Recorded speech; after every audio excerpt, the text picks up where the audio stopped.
আশা করছি আপনারা ভালো আছেন। আপনারা জানেন যে পেঁয়াজ চাষের সিজন চলতেছে এবং সবাই পেঁয়াজ লাগাচ্ছে।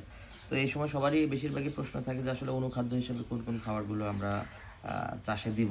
তো এটা নিয়ে আজকে আমরা একটু কথা বলব। তো বাজারের আপনারা জানেন যে প্রত্যেকটা কোম্পানি আলাদা তাদের নিজস্ব প্রোডাক্টের কথা বলবে। কিন্তু আমরা যেহেতু কৃষক, সেহেতু আমরা বাজারের বেস্ট যে প্রোডাক্টটা সেটা আমরা বেছে নেওয়ার চেষ্টা করছি। তো সেটা আপনাদেরকে আমি দেখানোর চেষ্টা করছি। দেখেন, আমরা ৩ বিঘা ভূমিতে পেঁয়াজ লাগাবো। আমাদের আগামীকালকে পেঁয়াজ লাগাবে। তো আমাদের চারা তোলা চলমান।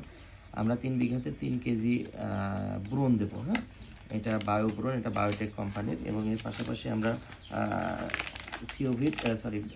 বিঙ্গো, যেটা সিনজেন্টা কোম্পানির, এটা দিব। টোটাল ৩ কেজি দিব ব্রোন ৩ কেজি দেওয়ার পরে দেখেন ম্যানসার, এটা হচ্ছে নাফকা কোম্পানির, হ্যাঁ? নাফকা কোম্পানির ৩ কেজি ম্যানসার দিব আমরা। এর পাশাপাশি গ্রোজিন, যেটা দস্তা যেটাকে বলা হয়, এই গ্রোজিন দিব ৬ কেজি।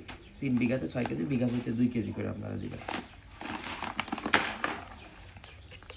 এর পাশাপাশি আসছে থিওভিট। আপনারা জানেন যে পেঁয়াজ চাষে খুবই উপকারী একটা জিনিস, সেটা হচ্ছে থিওভিট।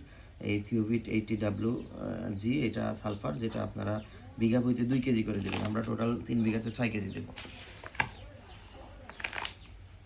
এর পাশাপাশি আমরা 3 বিঘাতে 6 কেজি দানাদার দিব।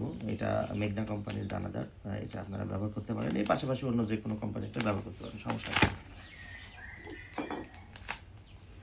আমরা হিউমাইট অ্যাসিড দিব, বিঘা হইতে আমরা 3 কেজি করে দিব। এটা প্রথমবারের মতো ব্যবহার করতেছি, দেখা যাক এটার রেজাল্ট কেমন আসে। আমরাও আশা করছি যে এটার ভালো একটা রেজাল্ট আসবে।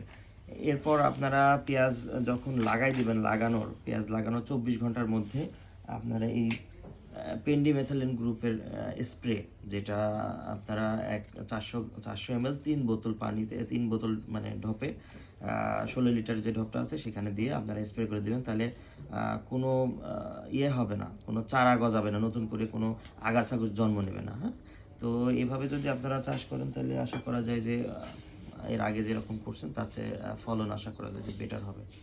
তো ধন্যবাদ, সবাই ভালো থাকবেন, সুস্থ থাকবেন এবং আমাদের চ্যানেলটা ফলো করে দেবেন।